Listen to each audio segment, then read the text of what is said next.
जय श्री महाकाल। बहुत अधिकांश लोग प्रेत बाधा, भूत बाधा या जिन्न बाधा से ग्रसित रहते हैं और बहुत सारे उपाय करने के बाद भी इन समस्याओं से निजात नहीं पाते हैं और समस्या जीव की त्यों बनी रहती है और उनके घर परिवार आदि लोग बहुत समस्या से ग्रसित रहते हैं। तो आज मैं एक ऐसा शक्तिशाली प्रयोग बताऊंगा जिसे अगर ठीक से कर लिया जाए तो आप निश्चित तौर पे प्रेत बाधा से निजात पा सकते हैं। और यह प्रयोग आजमाए हुए हैं। जब कोई व्यक्ति भूत प्रेत हटाने के काम करते हैं तो कई प्रयोग वो करते रहते हैं, कई प्रयोग करते रहते हैं और कुछ प्रयोग ऐसे होते हैं कि वो हर बार काम करते हैं।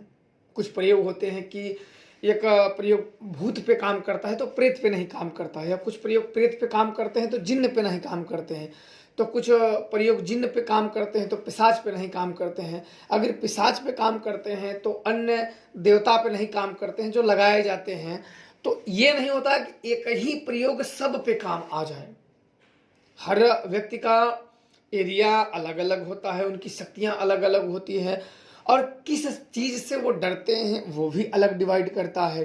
तो इसलिए ज़्यादातर एक प्रयोग से सब शक्तियों को नहीं हटाए जाते हैं, पर कुछ प्रयोग ऐसे हैं कि जो हर चीज़ों में काम आता है, जो तांत्रिक लोग बराबर उस प्रयोग को इस्तेमाल करते हैं और वो कई बार वह प्रयोग जांचा और परखा होता है।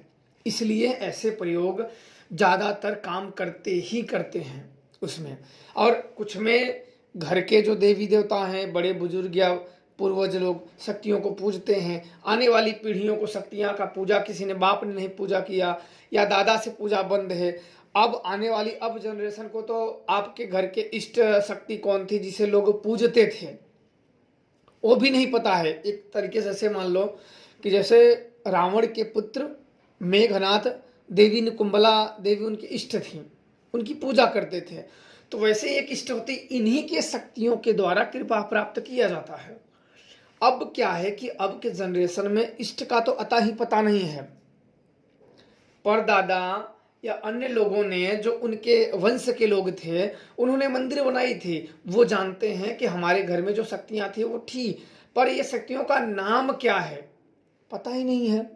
क्योंकि गलती यहाँ से नहीं, गलती और इनसे पहले वाली के ऐसे दादा या पिताजी इन सब ने पूजा उठाया नहीं या माना नहीं, या विश्वास या अंधविश्वास या मानना ना मानना, उसके चक्कर में उसको फंस के और वो नहीं पूजा किया। और मानना ना मानना, देखो आपके जिसने पैदा किया है पूजता तो वो भी था, भगवान के सहारे वो भी पूजते थे।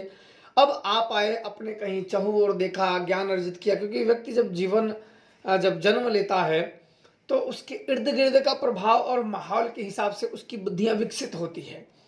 अब ये होता है कि उसके माहौल में इर्द गिर्द आस्तिक लोग हैं कि नास्तिक लोग हैं, क्योंकि जैसा माहौल रहेगा बच्चा अपने चहु और देखेगा, सुनेगा, समझेगा और वही ग्रहण करता है और वही जाके फिर आस्तिक नास्तिक में परिवर्तन और भेदभाव हो जाते हैं।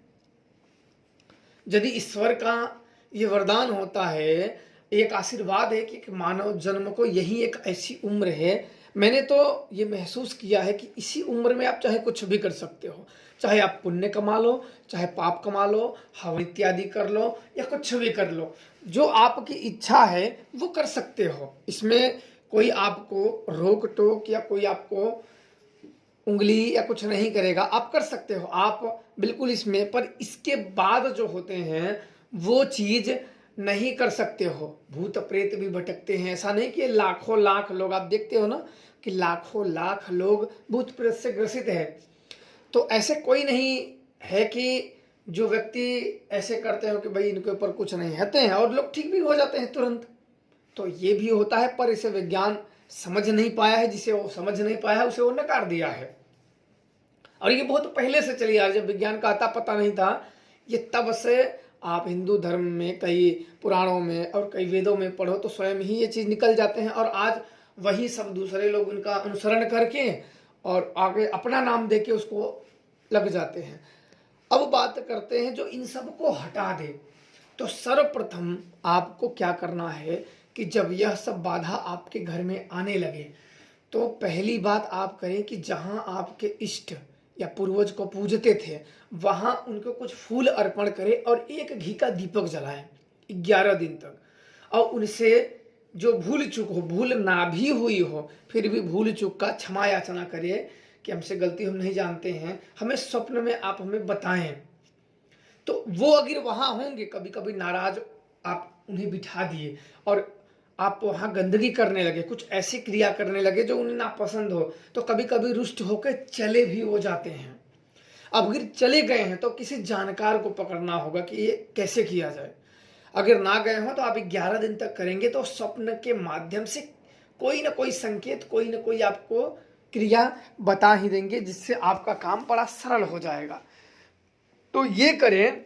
और दूसरा चीज आप करें कि उन्हें मीठी खीर, उन्हीं स्थानों पे मीठी खीर का भोग लगाएं और 11 आहुति प्रतिदिन खीर का उन्हें अग्नि में थोड़ा सा अग्नि जला लें और अग्नि में थोड़ा सा खीर की आहुति उनके नाम पे 11 दें और संकल्प लें कि मैं जो शक्ति, अगर नाम पता हो ना भी पता हो, अगर पता हो तो नाम लें और ना पता हो तो बोले कि मेरे जो पूजित इष्ट शक्ति है मैं उन्हें ये भोग, मैं संकल्प लेता हूँ, मेरा नाम ये है और मैं अपने इष्ट शक्ति को मैं ये संकल्प लेता हूँ, ये खीर भोग देता हूँ। तो ये संकल्प से उन्हें वो प्राप्त हो जाता है। ध्यान रखें, संकल्प लेके ही उन्हें भोग दे, जिससे उन्हें वह खीर और वह भोग प्राप्त हो जाए। और कुछ दिन आप उनसे कुछ कहे ना, बस उनको देते रहे 11 दिन तक।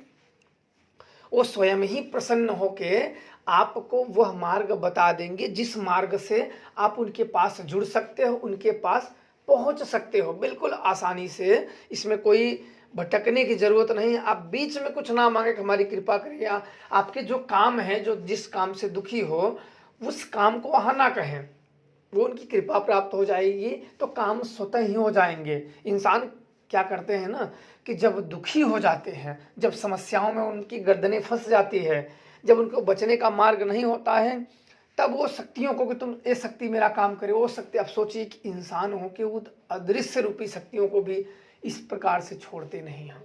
करो, बिल्कुल करो, पर उन्हें प्रसन्न कर लो। तो प्रसन्न होके लोग क्या नहीं करते हैं, प्रसन्न होके लोग क्या नहीं कर देते हैं। तो इसलिए प्रसन्न उन्हें यह प्रयोग करें। 11 दिन में ही आप उनके किसी न किसी माध्यम से दर्शन कर जाओगे, गुप्त उनके पूजा, उनके नाम भी, और वो दिख जाएंगे। बहुत लोगों को तो दिख जाते हैं। ये उनका मानना है कि हमने देखा, अपने तो हमने पूजा की, आज हमारा घर परिवार सब सुख शांति से है। इसके बाद आते हैं दूसरे पितृदेव। सर्व सुरक्षा पितृदेवो भवः। जिसके ऊपर पितरों की कृपा हो उसके ऊपर किसी भी प्रकार का विपदा नहीं आनी है। वो मैं कभी बाद में बताऊंगा, पितृदेवों से संपर्क कैसे साधे और उनकी कैसे मदद ले और अपने घर परिवार की सुरक्षा करें, वो मैं कभी अन्य वीडियो में आप लोगों को जरूर बताऊंगा। जय श्री महाकाल।